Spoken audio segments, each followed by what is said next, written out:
नमस्कार, स्वागत है आपका इस कार्यक्रम में। संसद के सत्र खत्म होने के बाद सरकार के 4 प्रमुख लोग इस समय भारत से बाहर विदेश यात्रा पर हैं, जिसमें अलग-अलग देशों में उनकी यात्राएँ हो रही है, जिसमें कि विदेश मंत्री एस जयशंकर रशिया की यात्रा पर रहे। इसके अलावा पीयूष गोयल जापान की यात्रा पर हैं। इसके अलावा जो निर्मला सीतारमण हैं, वो कनाडा और अमेरिका की यात्रा पर हैं और अजित डोभाल जो कि चाइना की यात्रा पर थे।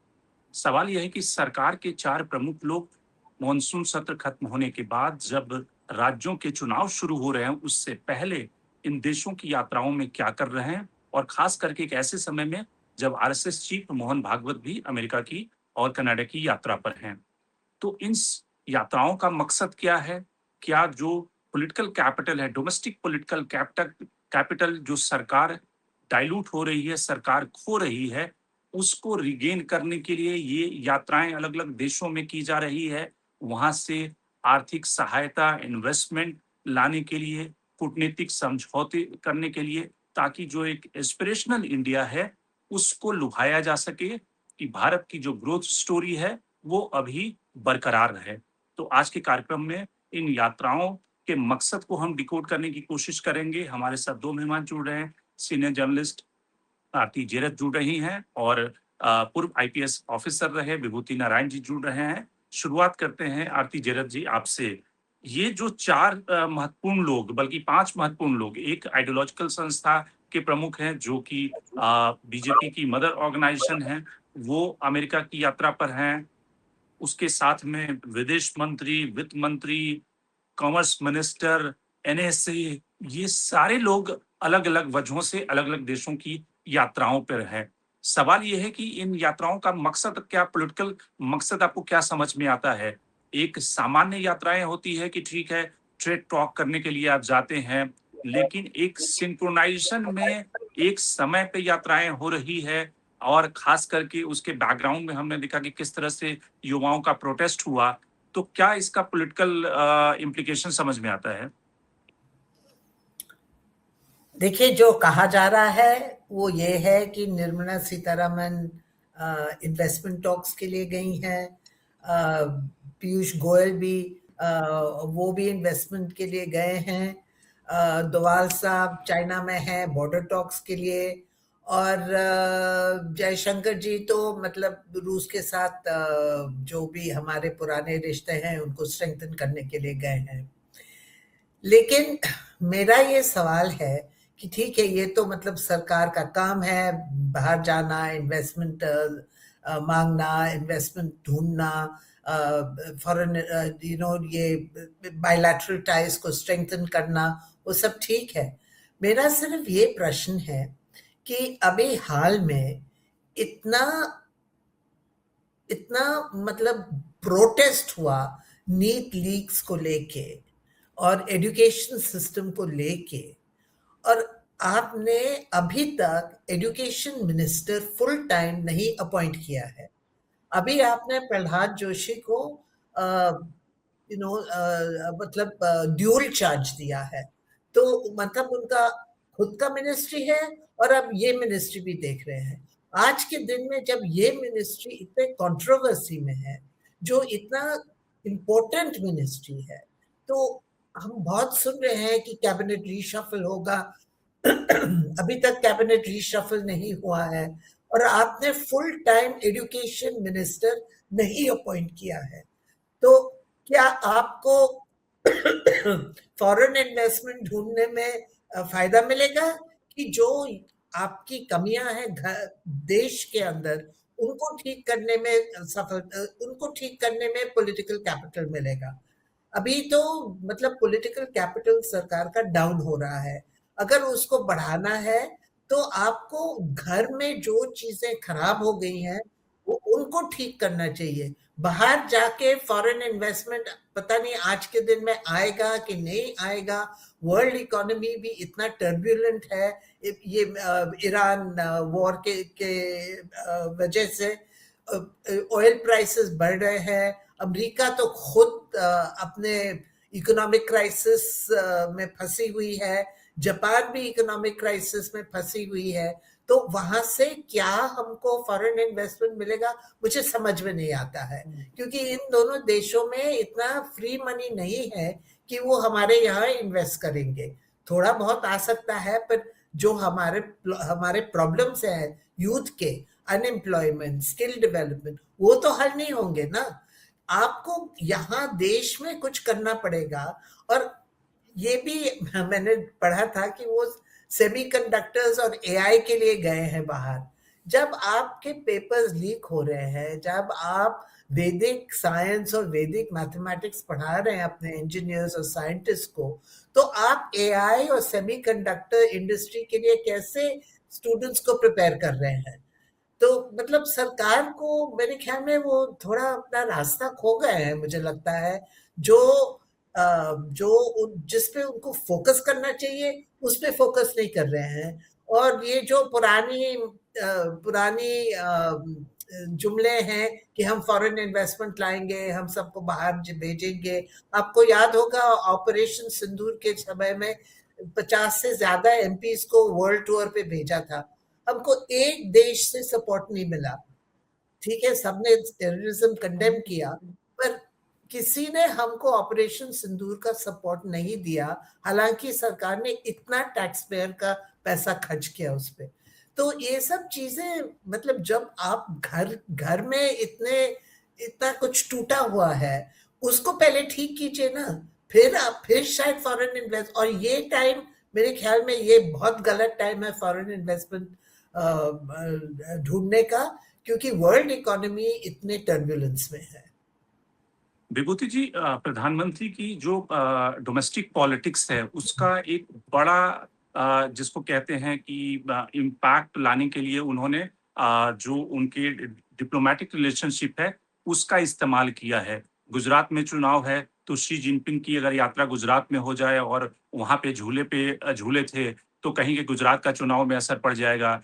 दिल्ली में चुनाव है तो ट्रंप दिल्ली आ जाए, उसके लिए उन्होंने एक तरह से उस डिप्लोमेटिक कैपिटल का इस्तेमाल किया। अब इस समय सरकार का चैलेंज ये है कि अगर जो डेमोग्राफिक डिविडेंड जिसकी हम बात करते हैं, आपका 6% 6.5% का जो ग्रोथ रेट है, उससे आप 2040 तक आपके जो युवा हैं, जो युवा शक्ति है, उसको रोजगार नहीं दे पाएंगे। अभी पीरियोडिक सर्वे का जो एक आंकड़ा था कि 9 करोड़ आज की तारीख में जो युवा हैं, वो नीट में हैं।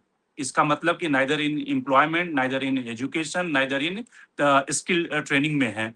तो 9 करोड़ युवा अगर बेरोजगार हैं, वो रील बना रहे हैं या क्या कर रहे हैं, ये पता नहीं। तो 6% 6.5% से बात नहीं बढ़ेगी। तो इसलिए आपको इन्वेस्टमेंट चाहिए। सुरजीत भल्ला जो सरकार के अपने राइट विंगर हैं, वो लिख रहे हैं कि हमारा जो फॉरेन कैपिटल इन्वेस्टमेंट है वो एक तरह से जीरो हो गया है, और अगर उसको सिग्निफिकेंट टर्म्स में देखा जाए तो भारत सरकार को लगता है कि ये मौका है कि आप पुतिन की यात्रा करा दो, शी जिनपिंग अभी ब्रिक्स में आएंगे तो उनकी एक पूरी शोशेबाजी होगी, तो एक तरह से मूड चेंज होगा। आपको लगता है कि ये स्ट्रैटेजी है? देखिए, मोदी 3 की सबसे बड़ी कमजोरी उनका फॉरेन रिलेशनशिप का एरिया है।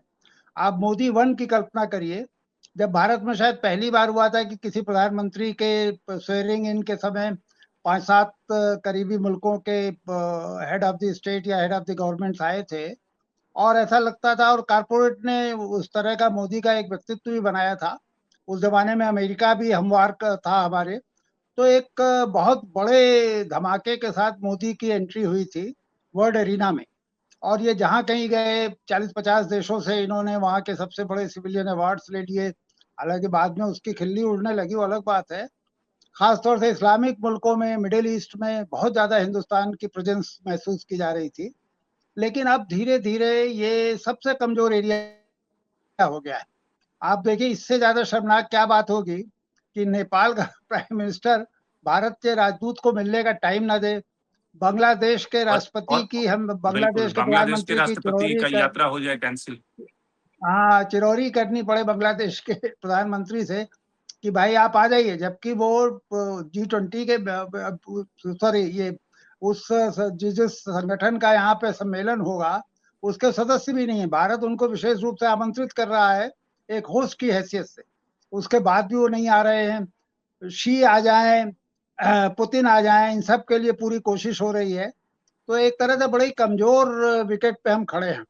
आप ये सही आपने बताया कि ऑपरेशन सिंदूर के समय देखिए, इजराइल अकेला देश था जो हमारे साथ खड़ा था, और पाकिस्तान के साथ ओपनली टर्की, चाइना, अजरबैजान, 3 मुल्क पाकिस्तान के साथ ओपनली दिख रहे थे। तो ये एक बड़ी खराब स्थिति है।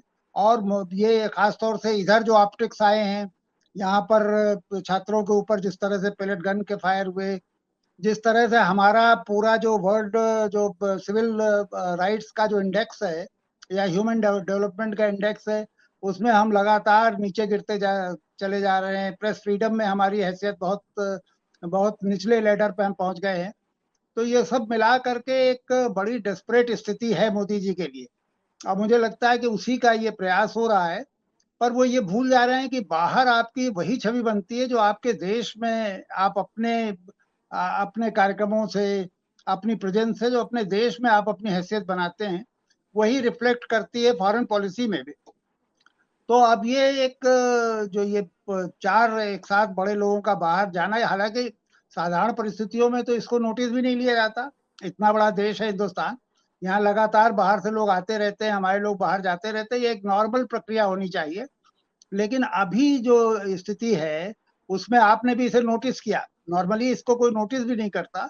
तो ये एक बड़ी, जैसे आप कह सकते हैं कि बहुत बड़ी असफलता की तरफ इशारा कर रहा है एक पर्टिकुलर क्षेत्र में, जो विदेश नीति का क्षेत्र है, जहां जवाहरलाल नेहरू के जमाने से लेकर के आज तक हमारी एक खास हैसियत रही है। मुझे लग रहा है कि वो हैसियत हम खो रहे हैं। मिडिल ईस्ट जो ट्रेडिशनली हमारा दोस्त था, वहां मुझे नहीं लगता कि यूएई के अलावा कोई हमारा वेलविशर बचा है। एक वहाँ इसराइल है जो जरूर हमारे साथ है, लेकिन इसराइल के साथ साथ इसराइल दिखता है तो उसके खास तरह के जोखिम भी होते हैं जो आपको उठाने पड़ेंगे। अमेरिका एक तरह से होस्टाइल ताकत की तरह हमारे साथ व्यवहार कर रहा है। चाइना से आप जाके कितनी भी गलबैयां बढ़ाएं, जितनी भी आप दोस्तियां ये फोटो ऑप्स करते रहें, लेकिन सबको पता है कि चाइना पर तो आप नहीं भरोसा कर सकते ना। तो बहरहाल कुल मिला करके ये एक बड़ी डेस्परेशन की स्थिति है। और मुझे लगता है जो ये 4 लोगों को भेजा गया है, ये उसी का एक, जबकि इस समय तो पूरी उम्मीद थी कि अब मंत्रिमंडल में फेरबदल होगा, ये चारों लोग महत्वपूर्ण लोग हैं, ये दिल्ली में होंगे और बैठ करके कंसल्टेशन का पार्ट बनेंगे। बहरहाल मेरा अपना मानना है कि ये डेस्परेशन है, और इसका एकमात्र कारण है कि ये एक पर्टिकुलर एरिया ऐसा है जहां मोदी सरकार की परफॉर्मेंस इस समय बहुत, जिसे आप कह सकते हैं, अपने निचले स्तर पे है। जी। एक आरती जी, ये भी सवाल है कि क्या जिस तरह से अमेरिका के साथ, अमेरिका में हमने काफी ज्यादा इन्वेस्टमेंट किया ट्रम्प में, लेकिन ट्रम्प की जो अनप्रेडिक्टेबिलिटी है, जिस तरह से वो ट्रांजैक्शनल लीडर हैं, उसमें उन्होंने एक तरह से भारत को जितना इन्वेस्टमेंट था उसके मुकाबले में उन्होंने दिया नहीं, बल्कि उन्होंने तो कई बार 10-12 बार ये कहा कि भाई उन्होंने युद्ध रुकवाए और एक तरह से भारत की किरकिरी हुई। अब प्रधानमंत्री को और सरकार को लगता है कि जिस तरह से इंटरनेशनल क्लाइमेट है इस समय, बिजनेस की, इकोनॉमी की, पैसे, इन्वेस्टमेंट जापान से मिल सकता है। जापान की एक सोसाइटी एजिंग सोसाइटी है, यंग फोर्स जो भारत में है, जापान को भी जरूरत है कि उनके लिए वर्क फोर्स, भारत के लोग एक तरह से उनके लिए काम करें, और जापान को भी एक बड़े बाजार की जरूरत है। तो इसलिए पीयूष गोयल जो गए इस बार, जैसे कि प्रधानमंत्री के डेलीगेशन, जब पीएम जाते हैं तो 200-250 बिजनेसमैन का डेलीगेशन लेकर जाते हैं। पहली बार ऐसा हो रहा है कि पीयूष गोयल 200 बिजनेसमैन के डेलीगेशन को लेकर गए हैं, उसमें ढेर सारे जर्नलिस्ट भी गए हैं अपने अपने खर्चे पर, और बड़े जो बिजनेसमैन हैं भारत के वो सब गए हैं वहां पे इन्वेस्टमेंट की अपॉर्चुनिटी को एक्सप्लोर करने के लिए। जनरली पीएम के साथ होता है। तो जो पिछली बार करार हुआ था कि 6 लाख करोड़ जापान इन्वेस्टमेंट करेगा भारत में, उसको और आगे बढ़ाने के लिए उनको लगता है कि जापान एक पुराना देश है जिसके साथ उनके अच्छे रिश्ते हैं, तो इन्वेस्टमेंट लाने का एक जापान से इन्वेस्टमेंट लाने के लिए भारत कोशिश कर रही है। जी हाँ। इसीलिए तो 200 बिजनेसमैन लेके गए हैं पीयूष गोयल। पर मेरा ये मानना है, देखिए, एक तो कुछ कुछ इन्वेस्टमेंट तो आ रहा है जापान से, खास करके ऑटोमोबाइल इंडस्ट्री में। उन्होंने शायद पुणे में हब्स बनाए हैं, एक्सपैंड कर रहे हैं, स्किल डेवलपमेंट के इंस्टीट्यूशंस भी बनाए हैं वहाँ। पर ऑटोमोबाइल्स के अलावा और कोई खास फील्ड में वो इन्वेस्टमेंट नहीं कर रहे हैं। जैसे कि आपको याद होगा वो शिनकानसेन प्रोजेक्ट शुरू हुआ था, वो उन्होंने मतलब मोदी जी के आने के शुरुआत में ये शिनकानसेन प्रोजेक्ट की बात हुई थी, वो एमओयू साइन हुआ था। 12 साल हो गए हैं, वो शिनकानसेन प्रोजेक्ट अभी तक मेरे ख्याल में हाफ वे कंप्लीट भी नहीं है, आधा भी कंप्लीट नहीं हुआ है। और हाल में जो जापान के पूर्व मिनिस्टर थे रेलवेज के, उन्होंने क्या बोला, उन्होंने बोला कि शिनकानसेन प्रोजेक्ट इसलिए डिले हो रहा है क्योंकि इंडियन साइड से कोई फैसला नहीं हो पा रहा है, इन जमीन नहीं मिल रही है और इंडिया फ्लिप फ्लॉप कर रहा है हर चीज पे, तो इसलिए हम ये शिनकानसेन प्रोजेक्ट को आगे नहीं बढ़ा सकते हैं। तो जापान का एक्सपीरियंस जो है, अनुभव जो है इंडिया में, वो मिक्स्ड है। कुछ कुछ सेक्टर्स में, खास करके ऑटोमोबाइल्स में बहुत ही अच्छा एक्सपीरियंस है उनका, पर कुछ कुछ सेक्टर्स में उनका एक्सपीरियंस अच्छा नहीं रहा है। तो इसलिए वो थोड़ा सा मतलब तो थोड़ी सी हिचक है उनमें यहाँ इन्वेस्टमेंट डालने में, जिस तरह से उन्होंने चाइना में बहुत सारा इन्वेस्टमेंट किया और अब चाइना के साथ उनके रिश्ते अच्छे नहीं हैं, तो लॉजिकली उनको यहाँ हिंदुस्तान में या भारत में लाना चाहिए वो इन्वेस्टमेंट, पर वो उनको हिचक हो रही है क्योंकि हमारे यहाँ ईज ऑफ डूइंग बिजनेस इतना आसान नहीं है। चाइना में तो सब कुछ सिंगल विंडो क्लियरेंस होता है। पीएम ने एक बार कहा था कि वो स्पेशल जापान डेस्क बनाएंगे पीएमओ में, जो सिर्फ जापानीज प्रोजेक्ट्स को देखेंगे, पर वो डेस्क तो नॉन फंक्शनल है। आज के दिन में मतलब कुछ काम ही नहीं हो रहा है वहां, कोई प्रोजेक्ट्स नहीं आए हैं क्लियरेंस के लिए। तो लेके गए हैं, शोषा तो है, पर कितना लेके वापस आएंगे? शायद बहुत सारे एमओयू साइन होंगे, पर वो एमओयूज को ट्रांसलेट होना चाहिए ना। जैसे वो गुजरात में हर साल वाइब्रेंट गुजरात समिट हुआ करता था जब मोदी चीफ मिनिस्टर थे, और हर साल करोड़ों रुपए के एमओयू साइन होते थे, पर उसमें से 10% इन्वेस्टमेंट भी नहीं आता था, तो सारा शोषा था। तो ऐसे ही लग रहा है कि मुझे भी लग रहा है कि आज के दिन में ये सब शोषा होगा, वो हेडलाइंस बनेंगे, मीडिया टीम गई है, हेडलाइंस खूब बनेंगे और वाह वाह वाह वाह होगी मीडिया में। पर देखिए, जिन लोगों का जीवन को अगर ये टच नहीं करता है, आम आदमी के जीवन को टच नहीं करेगा, तो मीडिया में हेडलाइंस आने से क्या होता है? ये इसको जॉब्स में ट्रांसलेट करना चाहिए, और जॉब्स में अगर ट्रांसलेट नहीं होगा, अगर होना भी है तो बहुत टाइम लगेगा। फॉरेन इन्वेस्टमेंट, देखिए क्लियरेंसेस मिलने में, कोई भी प्रोजेक्ट अगर आप इंडिया में खोलना चाहते हैं, कोई भी इंडस्ट्री, कोई भी मैन्युफैक्चरिंग यूनिट, तो कम से कम 40 क्लियरेंसेस लेने पड़ते हैं। तो 40 क्लियरेंसेस लेने में कितने साल लग जाते हैं? आप सोचिए, हमारी ब्यूरोक्रेसी इतनी स्लो है।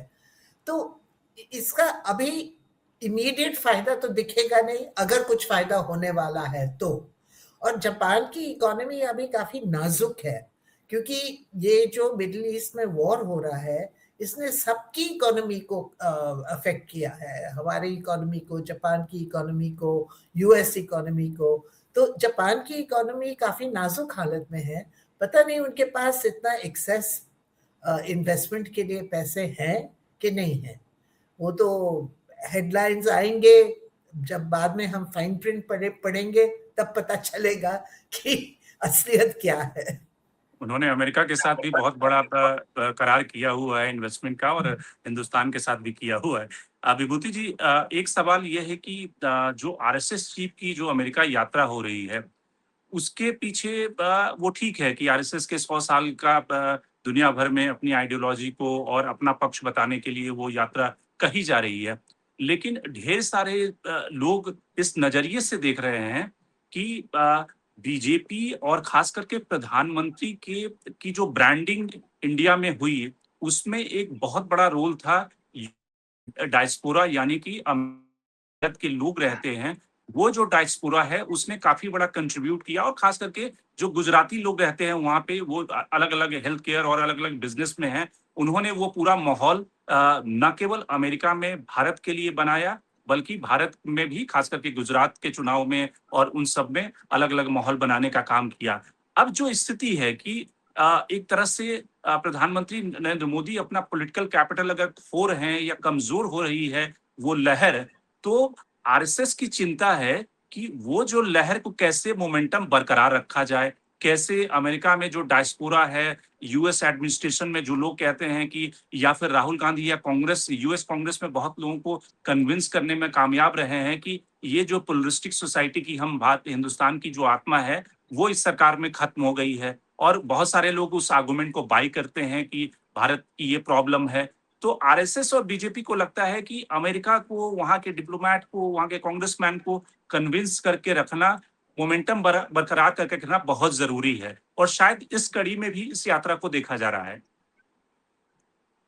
जी हाँ, सही कह रहे हैं आप। देखिए, भारत सरकार अरबों डॉलर खर्च करती है लॉबिंग के लिए वाशिंगटन डीसी में। कई फर्में हैं जो बहुत महंगी फर्में हैं, वो लगातार कोशिश करती हैं। जैसे मैंने शुरू में आपसे अर्ज किया कि जब मोदी वन था, तो एक जबरदस्त मोदी को लेकर के आकर्षण, उत्सुकता, एक जबरदस्त जिसे आप कह सकते हैं खिंचाव था, खासतौर से डायस्पोरा, भारतीय डायस्पोरा के उसमें। हालांकि ये भी दुर्भाग्यपूर्ण था कि भारतीय डायस्पोरा, जो मेरी जानकारी है, वो बुरी तरह बट गया है। जैसे इस देश में बहुत शार्प और एक वर्टिकल डिवीजन हुआ, डायस्पोरा में भी हुआ है, वो हिंदू मुसलमान में बट गया है। तो जो मुसलमान डायस्पोरा है और प्लस जो उनके साथ लिबरल और पुराने डेमोक्रेटिक लोग जुड़े हैं, वो मोदी के खिलाफ है। लेकिन जो दूसरा, जो हिंदू डायस्पोरा था, वो बड़े उत्साह के साथ मोदी का स्वागत कर रहा था। और ये कहा जाता था, इसमें पता नहीं कितनी सच्चाई है, कि यहाँ हवाई जहाजों से भर के लोग ले जाए जाते थे, जो नारे लगते थे मोदी मोदी, वो मुझे मैं पूरे विश्वास से नहीं कह सकता, लेकिन ये शक था कि ये सारे स्पॉन्सर्ड लोग थे जो जाते थे और नारे लगाते थे। लेकिन वो धीरे धीरे ओवर द ईयर्स देखिए, अब वो शीन खत्म हो रहा है। राहुल गांधी ज्यादा बेहतर कम्युनिकेट कर रहे हैं। बल्कि मुझे याद है, अभी मुश्किल से साल डेढ़ साल पहले किसी अमेरिकन यूनिवर्सिटी की इंडियन ओरिजिन के एक प्रोफेसर से किसी ने शिकायत की कि साहब, आप मोदी को नहीं बुलाते और अपने यूनिवर्सिटियों में, हार्वर्ड में या जो भी आइवरी लीग की यूनिवर्सिटियां हैं, उनमें राहुल गांधी को बुलाते हैं। तो उसने कहा कि भाई, मोदी को क्या बुलाया जाए, मोदी क्या कुछ बोल सकते हैं? मोदी अपने देश में तो किसी प्रेस वाले को फेस नहीं कर सकते। दुनिया में कहीं जाते हैं तो वहां सबसे पहली शर्त होती है कोई सवाल नहीं पूछा जाएगा। इंटेलेक्चुअली मोदी क्या उस लेवल पर आ सकते हैं कि वो दुनिया के ब्राइटेस्ट स्टूडेंट्स और एकेडमिया के सामने जाके सवाल फेस करें, उन्हें कन्विंस कर सकें? तो अगर वो मोदी को बुलाएंगे तब भी मोदी नहीं आएंगे। मोदी तो वहां जाएंगे जहां पर दो चार जहाजों में भर करके वो मोदी मोदी नारा लगाने वाले लोग गए हों। तो ये एक बहुत बड़ी दिक्कत है जो मोदी जी को अब फेस करनी पड़ रही है। ये जो एक लंबा, जिसे आप कह सकते हैं ना, ये 12-14 साल जो है, ये जिसे फटीग कह सकते हैं, बैटल फटीग अब आ रहा है। अब वो चल नहीं रहा। खासतौर से तीसरा जो दौर है मोदी का, इसमें चल नहीं पा रहा। खासतौर से इसलिए भी कि ट्रंप ने भी थोड़ी बहुत हवा निकाल दी। बहुत सारे तो हाउडी मोदी और नमस्ते ट्रंप के चलते भी बहुत सारी चीजें हो रही थी, वो सब खत्म हुई हैं। आरएसएस चीफ का तो मुझे नहीं लगता कि उतना महत्वपूर्ण है, क्योंकि आरएसएस चीफ तो 100 साल हुए हैं आरएसएस के। वो दुनिया भर में जाएंगे, अमेरिका में भी जाएंगे। वहाँ एक जबरदस्त सपोर्ट बेस उनका है अमेरिका में और वेस्टर्न यूरोप में। आप देखिए, विश्व हिंदू सम्मेलन के जो का सबसे ज्यादा चंदा मंदिर निर्माण के दौरान इन्हीं मुल्कों से आया था। अभी भी ये जाएंगे तो बहुत मतलब इनका एक जबरदस्त सपोर्ट सिस्टम है जो इनका स्वागत करेगा। ये जरूर है कि ममदानी या दूसरे, बल्कि देखिए अब कितना एक दुर्भाग्यपूर्ण है कि जो गोदी मीडिया है उसने ये लिखना शुरू कर दिया है कि न्यूयॉर्क के मुस्लिम मेयर ने विरोध किया। ममदानी इंसिडेंटली मुसलमान है, लेकिन उसकी माँ हिंदू है। वो खुद भी मुझे नहीं लगता कि बहुत कोई प्रैक्टिसिंग मुसलमान होगा। लेकिन अब उसके लिए यहाँ का प्रेस लिख रहा है कि एक मुस्लिम मेयर ने ये विरोध करना शुरू कर दिया है। तो ये एक जबरदस्त जो डिवीजन है उसका इनको फायदा भी होगा। जो संघ का सपोर्टर या विश्व हिंदू सम्मेलन का जो सपोर्टर है, वो आएगा और उत्साह के साथ आएगा। हमें सिर्फ ये वॉच करना है कि क्या अमेरिकन अथॉरिटीज से इनकी मुलाकात होगी। अगर मुलाकात होगी तो इनके लौटते ही वो दिखाई देने लगेगा। आपको याद होगा कभी कुछ दिनों पहले जनरल सेक्रेटरी गए थे आरएसएस के और राम माधव गए थे, और यहाँ आते ही उन लोगों के सुर बदल गए और उन्होंने कहना शुरू कर दिया कि नहीं नहीं, पाकिस्तान के साथ तो बात होनी चाहिए। लोगों को आश्चर्य हुआ कि ये बात किसी बीजेपी के नेता के मुंह से सुन करके भी आश्चर्य होता। हार्डकोर आरएसएस के लोग कह रहे हैं कि नहीं, पाकिस्तान के साथ तो बात करनी ही पड़ेगी। तो फिर ये समझ में आया कि नहीं, अमेरिका में ये कहा गया है कि भाई आपको बात करनी। तो ये मुमकिन है कि संघ प्रमुख की भी मुलाकात हो कुछ अमेरिकन ऑफिशियल से, और अगर वो इशारा करेंगे तो आप देखेंगे कि ये लौट करके ये भी पाकिस्तान से डायलॉग की बात करेंगे। हालांकि वो तो एक पॉजिटिव चीज होगी, हम लोगों को खुशी होनी चाहिए कि पाकिस्तान के साथ बात हो। कब तक आप ये बैठे रहेंगे कि नहीं हम बात ही नहीं करेंगे, तो बात तो होनी ही चाहिए। बहरहाल इनका मिक्स्ड रिएक्शन होगा। मुझे नहीं लगता कि ये वहां जा करके आरएसएस प्रमुख जाके मोदी की कोई छवि बना पाएंगे। मोदी की जो छवि बननी है वो तो उनके अपने यहाँ के कारनामों से बनेगी, और जो उनकी अपनी परफॉर्मेंस है, अगर वो जा करके लोगों को फेस नहीं कर सकते, न्यूयॉर्क में बैठ के अखबार वालों से खुल के बात नहीं कर सकते, वहां के किसी एकेडमिक इंस्टीट्यूशन में जाके सवाल जवाब नहीं ले सकते, तो मुझे नहीं लगता है कि कोई बहुत अच्छी छवि बनेगी। उनकी एक पुअर इमेज जो अभी है अंतर्राष्ट्रीय जगत में, शायद वही बरकरार रहे। जी।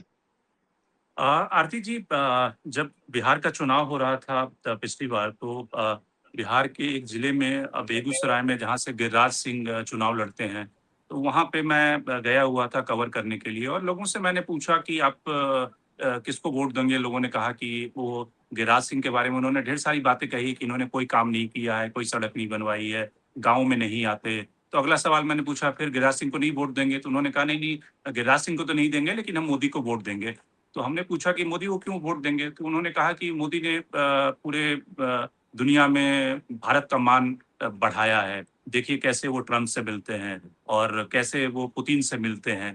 तो प्रधानमंत्री नरेंद्र मोदी एक इकलौते या पहले ऐसे प्रधानमंत्री होंगे जिन्होंने फॉरेन रिलेशनशिप को डोमेस्टिक पॉलिटिक्स में, जिसको कहते हैं गाय दूहना, जितना दूहा है, और लोग जो गांव में बैठे हैं, हिंटरलैंड में बैठे हुए हैं, उनको ये देख ऑप्टिक्स उनको होता है कि, और शायद इसलिए जब इंडियन टेलीविजन चैनल पे वो सारे दृश्य चलते हैं और प्रधानमंत्री इस बात को जानते हैं कि किससे गलवहिया मिलना है, किससे झप्पी लेना है, किससे हैंडशेक करना है, जहाँ पे उनकी पुतिन से मुलाकात होगी, शी जिनपिंग आने वाले हैं, और फिर ब्रिक्स की जो मीटिंग होगी जिसमें कि शी जिनपिंग आने वाले हैं, फिर पुतिन बायलैटरल के लिए भी आने वाले हैं। तो आपको लगता है कि वो सब जो दृश्य होंगे उसका भरपूर इस्तेमाल प्रधानमंत्री करना नहीं चूकेंगे, क्योंकि वो उनका पुराना ट्राइड एंड टेस्टेड पॉलिटिक्स का मेथड है?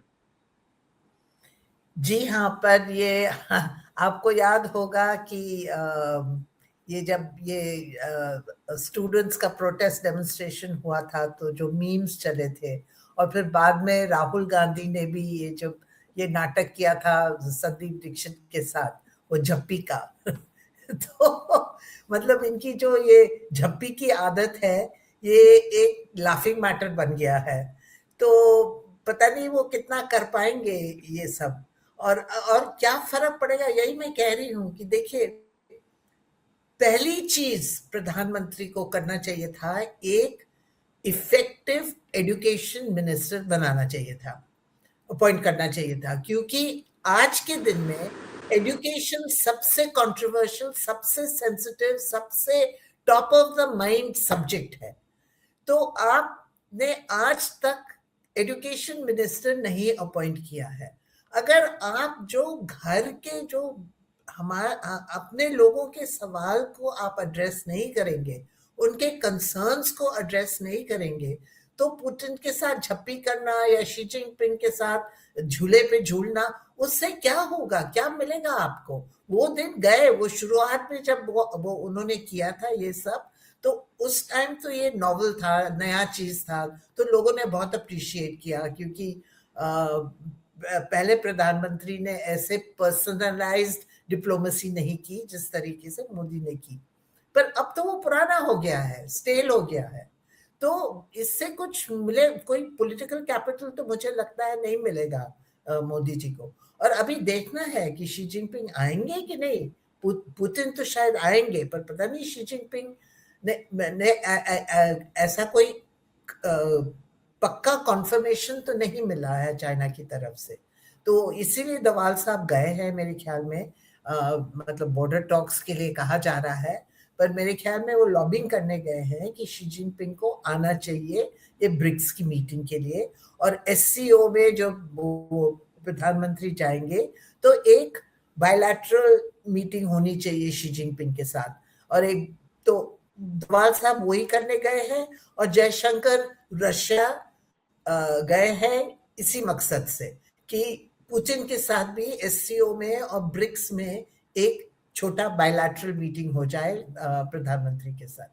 पर ये मेरे ख्याल में ये टाइम गया कि फॉरेन पॉलिसी डोमेस्टिक पॉलिटिक्स में इस्तेमाल किया जा सकता है। अब देखिए ये अभी जो भागवत जी गए हैं यूएसए में, वो उनकी मीटिंग्स इतनी कंट्रोवर्सी उठी है कि उनकी मीटिंग्स भी मेरे ख्याल में अभी सैटरडे को होने वाली है तो हमको देखना है, तो मुझे लगता है काफी लो की होगी उनकी मीटिंग्स, क्योंकि जिस तरह से एंटी माइग्रेंट फीलिंग बढ़ रहा है अमेरिका में, और एंटी माइग्रेंट फीलिंग में एंटी इंडियन फीलिंग भी बढ़ रहा है, तो मेरे ख्याल में जो हमारे इंडियन डायस्पोरा है जो यूएसए में रहती है, वो अभी इस समय में कोई कंट्रोवर्सी में नहीं आना चाहते हैं। वो नहीं चाहते हैं कि मतलब वहाँ इतना बड़ा बवाल मच जाए कि ये लोग मोहन भागवत से मिल रहे हैं और मोदी मोदी कर रहे हैं या इंडिया इंडिया कर रहे हैं। तो इंडियन डायस्पोरा भी अभी काफी चुपचाप है, वो ज्यादा कुछ नहीं कर रही है, क्योंकि वो भी प्रेशर में आ गए हैं। इतनी strong anti migrant anti immigrant feeling है, जिसमें एंटी इंडिया फीलिंग नंबर 1 पे है। तो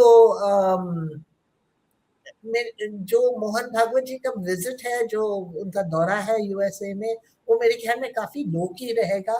और अगर कोई मीटिंग होगी अमेरिकन ऑफिशियल्स या किसी के साथ, तो वो भी ज्यादा पब्लिसिटी नहीं मिलेगा, क्योंकि वहां भी उनके जो रिपब्लिकन सेनेटर्स और कांग्रेसमैन हैं, उन्होंने काफी विरोध किया है और बोला है कि इंडिया में रिलीजियस फ्रीडम नहीं है, वो क्रिश्चियंस पे अटैक कर रहे हैं। आपको याद होगा वो एक शायद रिपब्लिकन सेनेटर या कांग्रेसमैन ने एक लंबा चौड़ा स्टेटमेंट निकाला था कि ये क्रिश्चियंस पे अटैक हो रहा है और ये एफसीआरए बिल जो है ये एंटी क्रिश्चियन है। तो सरकार ने एफसीआरए बिल को तो होल्ड पे रख दिया है, क्योंकि इतना प्रेशर आ रहा है अमेरिका से। तो ये सब चीजें ना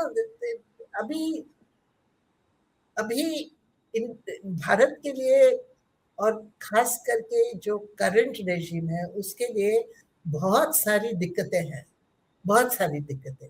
और जैसे वो पहले जाते थे अपना छाती फैला के और अपना ये बहुत बड़े शोज करते थे, जैसे मैडिसन स्क्वायर गार्डन में उन्होंने पहला रैली किया था, जिससे हम सब चौंक गए थे कि ऐसा मतलब रॉक स्टार जैसे इमेज बनाया था अपना। वो इस समय नहीं हो सकता है। रॉक स्टार नहीं है मोदी, और मोहन भागवत भी रॉक स्टार नहीं है। तो बिल्कुल। तो कुल मिलाकर जो बड़े सवाल कि प्रधानमंत्री जब अगले 1-2 दिनों में एससीओ के लिए जाएंगे और वहां पे जो उनकी बायलैटरल होगी, उस कॉन्फ्रेंस में प्रधानमंत्री के सारे पोस्चर पे सबकी नजर रहेगी, उनके एक मिनट पे नजर रहेगी कि किस तरह से वो कंडक्ट करते हैं। वो अपने पुराने ट्रैक रिकॉर्ड के हिसाब से वो एक विजुअल ऑप्टिक्स बनाने की कोशिश करते हैं, या फिर उनमें कोई बदलाव दिखता है। प्रधानमंत्री अपने पॉलिटिकल कैपिटल को बचाने के लिए हर तरह से वॉर फुट पे, न केवल डिप्लोमेटिक एजेंडे के तहत, बल्कि इकोनॉमी में कैसे बूस्ट लाया जाए, इन्वेस्टमेंट कैसे लाया जाए, उन सब मोर्चों पर इस समय प्रधानमंत्री और सरकार जूझ रही है। तो आज के कार्यक्रम में इतना ही। आरती जी आप जुड़े, आपका बहुत बहुत धन्यवाद। विभूति जी आप जुड़े, आपका भी बहुत बहुत धन्यवाद। देश दुनिया की बाकी खबरों के लिए आप बने रहिए।